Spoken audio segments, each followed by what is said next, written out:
Hi there, I'm Tanya Peshevich with Side by Side Educational Consulting. Thanks for joining me for Quick Tip Tuesday.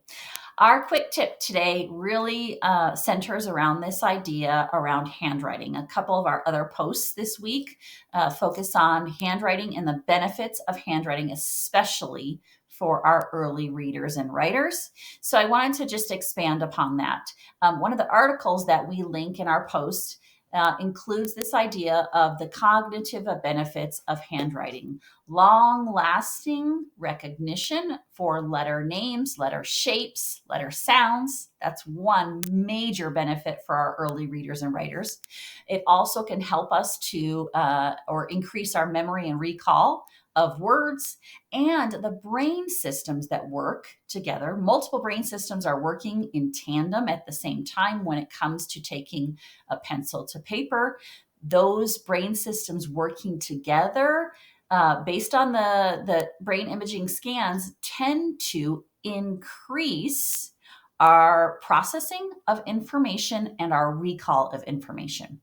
So really, really important to teach handwriting explicitly, starting in hopefully pre-K, but at a minimum, starting in kindergarten. So one of the things that we recommend at Side by Side is to teach handwriting using what's called a continuous stroke. A continuous stroke with an explicit script or explicit instructions. So the benefits of a continuous stroke are this. When students do something like ball and stick, that's another way of teaching handwriting. So ball and stick is, if I were trying to write the letter B, this would be my stick and here would be my ball, right? But if I were doing this with continuous stroke writing, I start at a certain point on the page and I can use that script starting point, straight down. We do not lift up our pencil, up and around, B. So kids never lift up their pencil when they're creating this or writing this letter. So it gives them that connection, that anchor for the formation of the letter and the direction that we're going as we make that letter. As opposed to, and it really helps with some of those visually similar letters like B and D and P and Q, but it helps with all letter formation. But if we were to take a look at the difference between this straight down, up and around, letter B, or B, right? This in comparison to this, stick, I pick up the pencil, I do a ball.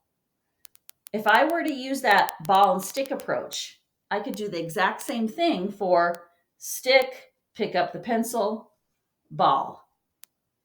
These two in the formation of those are the same. Whereas if I am using the continuous stroke approach, I know which comes first.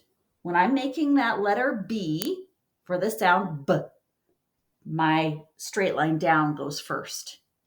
As opposed to when I'm forming the letter D, I'm starting off in the middle, I go around, up, straight down.